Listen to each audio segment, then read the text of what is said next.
सुरुवातीलाच शेतकरी बांधवांसाठी महाराष्ट्राच्या सरकारने घेतला सगळ्यात मोठा निर्णय. कर्जमाफी बरोबरच मित्रांनो, पेरणीपूर्व शेतकऱ्यांच्या मदतीसाठी हजारो रुपयांची घोषणा. शेतकऱ्यांच्या खात्यावरती होणार रक्कम जमा. पेरणीपूर्व पैसे देण्यासाठी सरकारने हात सरसावले आणि कर्जमाफीसाठी 3 लाख रुपयांची पहिली उचल थेट शेतकऱ्यांच्या खात्यावरती. या 22 जिल्ह्यामध्ये पैसे आजपासून येण्यास होणार सुरुवात. 50,000चं प्रोत्साहनपर रुपये आणि त्याचबरोबर पेरणीपूर्व रक्कम नेमकी कुणाला भेटणार, त्यासाठी तुम्हाला कोणकोणत्या कागदपत्रांची गरज लागणार आणि कुठे जायचं आहे, त्यासाठी या बातमीसाठी आपण शेवटपर्यंत हा व्हिडिओ नक्की बघा. महाराष्ट्र सरकारची सगळ्यात मोठी घोषणा. राज्यामध्ये सरकारने या घोषणेबरोबरच सर्वसामान्य शेतकऱ्यांना मोठा दिलासा दिल्याची ही मोठी अपडेट आहे. महाराष्ट्र राज्यातील लाखो शेतकऱ्यांसाठी एक अत्यंत दिलासादायक बातमी समोर आली आहे. राज्य मंत्रिमंडळाच्या नुकत्याच झालेल्या बैठकीमध्ये राज्यातील शेतकऱ्यांच्या आर्थिक संकटांचा विचार करून 5 लाखांपर्यंत पीक कर्जमाफीचा निर्णय घेण्यात आला आहे. या निर्णयामुळे राज्यातील जवळजवळ 50 लाखाहून जास्त शेतकऱ्यांना याचा मोठा फायदा होणार आहे. खरीपीच्या पेरणीपूर्वी या निर्णयाची अंमलबजावणी करण्याची तयारी केली असून 2 लाख रुपयांचा हप्ता या शेतकऱ्यांच्या खात्यावरती जमा होण्यास सुरुवात झाल्यामुळे कोणकोणत्या जिल्ह्यांना हा पहिला दिलासा मिळाला आहे आणि कोणाला मिळणार उशिरा, त्यासाठी तुम्हाला काय करायचं आहे याची देखील आपण बाब आता पाहणार आहोत. राज्य सरकारने घेतलेल्या निर्णयामुळे 5 लाखांपर्यंत कर्जमाफी होणार असून ज्या शेतकऱ्यांचं पीक कर्ज 5 लाख रुपयांपर्यंत थकलेलं आहे अशा पात्र शेतकऱ्यांचं कर्ज माफ करण्याचा निर्णय घेतला आहे. जे शेतकरी नियमितपणे आपल्या कर्जाची परतफेड करत आहेत अशा प्रामाणिक कर्जदार शेतकऱ्यांसाठी 50,000 रुपयांपर्यंतचं प्रोत्साहनपर अनुदान जाहीर करण्यात आलं असून ते पुढील आठवड्यामध्ये संबंधित शेतकऱ्यांच्या बँक खात्यावरती ते 50,000 रुपये ट्रान्स्फर करण्याचा निर्णय, ऐतिहासिक निर्णय सरकारने घेतला असून आता 50,000 रुपयांचं अनुदान देखील शेतकऱ्यांना मिळणार आहे.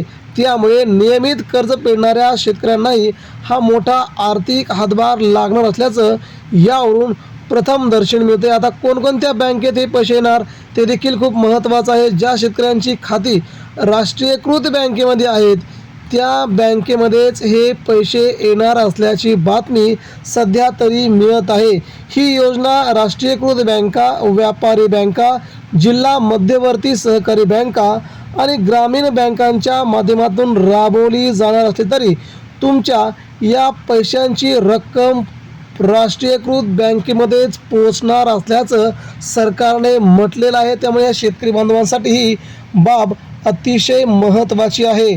आता गेले 15 दिवसांपासून महाराष्ट्रामध्ये पाऊस पडलेला नाही.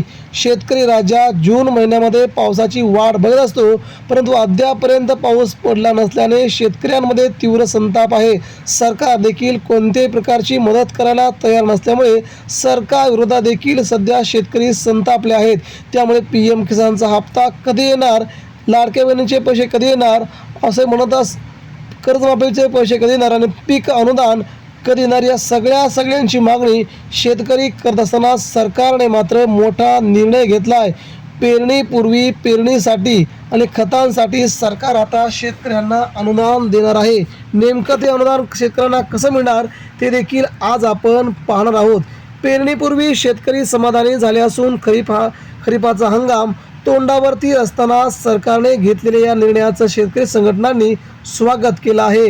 सरकारचं आम्ही मनपूर्वक अभिनंदन करतो. शेतकऱ्यांसाठी हा निर्णय नक्कीच उत्साहवर्धक आणि शेतकऱ्यांना पुढील बाबींसाठी आपलं घर चालवण्यासाठी पेरणी करण्यासाठी खूप महत्त्वाचा आहे. याबद्दल आम्ही सरकारचं मनपूर्वक अभिनंदन करतो असं विविध शेतकऱ्यांनी आपली मतं या ठिकाणी व्यक्त केलेली आहेत. पेरणीसाठी बियाणे, खते आणि इतर मशागतीसाठी लागणारा भांडवली खर्च भागवण्यासाठी हा निर्णय अत्यंत महत्त्वाचा मानला जात आहे. शेतकऱ्यांची स्थिती गरिबीची आहे. शेतकऱ्यांना बी आणायला पैसे नसतात, खत आणायला पैसे नसतात. मग आता हे शेतकरी कुठून पैसे आणणार? यासाठी ही योजना शेतकऱ्यांसाठी खूप महत्त्वाची आहे. आहे ते पैसे कधी मिळणार हे देखील आपण आता पाहणार आहोत. बऱ्याच दिवसांपासून राज्यातील शेतकरी माफीची मागणी करत होते. त्यावर आज मंत्रिमंडळानं शिक्कामोर्तब केलं आहे. मात्र त्याला एक मोठी अडथळा गोष्ट आहे. आचारसंहितेचा अडथळा आणि पुढील वाटचाल वृत्तानुसार सध्या विधान परिषद निवडणुकीची आदर्श आचारसंहिता चालू असल्यामुळे योजनेची औपचारिक घोषणा करण्यास काही तांत्रिक मर्यादेत आहेत. मात्र प्रशासकीय पातळीवरती या योजनेचे नियम व अटी ठरवण्याचं काम सुरू असून आचारसंहिता शिथिल होताच शेतकऱ्यांच्या खात्यावरती लाखो रुपयांची रक्कम पडेल असं वरिष्ठ सूत्रांनी सांगितलेलं आहे. सरकारने स्पष्ट केले आहे की योजनेचा लाभ घेण्यासाठी शेतकऱ्यांनी आपल्या बँक खात्याशी संबंधित कागदपत्रे अद्ययावत ठेवावीत. आता तुम्हाला पेरणीपूर्व मशागतीसाठी पैसे येण्यासाठी तुम्हाला नेमकं काय करायचं आहे ते आपण जाणून घेऊया. ई-KYC शासन स्तरावरती मागितली जाणारी ई-KYC प्रक्रिया पूर्ण करावी लागेल. कोणत्याही अफवांवर विश्वास न ठेवता आपल्या जवळच्या बँक शाखेत जाऊन तिथे तुम्ही कृषी केंद्रात जाऊन अधिकृत माहिती घ्यावी व इतर शासकीय योजनांचा लाभ कर्जमाफीसोबतच राज्य सरकार नमो शेतकरी महासन्मान निधी आणि केंद्र सरकारची पंतप्रधान किसान सन्मान निधी योजना देखील राबवत आहे. यांचे देखील पैसे आता या 2 दिवसामध्ये शेतकऱ्यांच्या खात्यावरती 23वा हप्ता वर्ग करण्यात येणार आहे. या सर्व योजनांचा एकत्रित फायदा शेतकऱ्यांना त्यांच्या आर्थिक स्थितीत सुधारणा करण्यासाठी अतिशय महत्त्वाचा राहणार आहे. यामुळे शेतकऱ्यांना पेरणीपूर्व 10,000 रुपये देण्याची सरकारची मोठी घोषणा शेतकऱ्यांसाठी नक्कीच आनंददायी ठरणार आहे. त्यासाठी तुम्हाला स्वतःचं आधार कार्ड, तुमच्या जमिनीचा 7/12, 5 एकरच्या जमीन खाली असली तरच त्या शेतकऱ्यांना ह्याचा लाभ मिळणार आहे. त्यानंतर तुमचं पॅन कार्ड, तुमचं आधार कार्ड, तुमचं राशन कार्ड आणि 7/12 या महत्त्वाच्या बाबी तुमच्याकडे असणं गरजेचं आहे. तेव्हाच तुम्हाला या पैशांची गरज आहे असं सरकार ग्राह्य धरेल. अन्यथा तुम्हाला हे पैसे लागणार नाहीत असं सरकारचं मत गृहीत धरलं जाईल, हे सरकारने स्पष्ट केलं आहे. त्यामुळे आता लहान शेतकऱ्यांना सरकारने दिलेला हा दिलासा खूप महत्त्वाचा मानला जात आहे. त्यामुळे आगामी काळामध्ये पुढील आठवड्यामध्ये हे पैसे शेतकऱ्यांच्या खात्यावरती येण्यासाठी तुम्ही तुमची कागदपत्र तयार ठेवून तुम्ही तुमच्या तालुक्याच्या ठिकाणी तहसील कार्यालयाच्या समोर जाऊन कृषी केंद्रावर जाऊन या सगळ्या योजनांची माहिती तुम्ही घेणं खूप बंधनकारक राहील, जेणेकरून सगळे पैसे तुमच्या खात्यावरती येतील. कुठेही तुम्हाला पैशांचा कमी जास्तपणा राहणार नाही. तेव्हा सरकारचं देखील अभिनंदन केलं जाईल. तेव्हा शेतकरी बांधवांनो, या योजना तुमच्यापर्यंत आम्ही दररोज पोहोचवतोय. अशाच योजनांच्या लाभाकरता नक्कीच तुम्ही आमच्या चॅनलला सबस्क्राईब करा आणि आमचा चॅनल सबस्क्राईब करून नक्कीच हा व्हिडिओ आपल्या नवीन शेतकऱ्यांपर्यंत शेअर करायला विसरू नका. भेटूया पुन्हा एकदा नवीन अपडेट्ससह, नवीन माहितीसह. तोपर्यंत तुम्हा सर्वांना धन्यवाद. जय हिंद, जय महाराष्ट्र.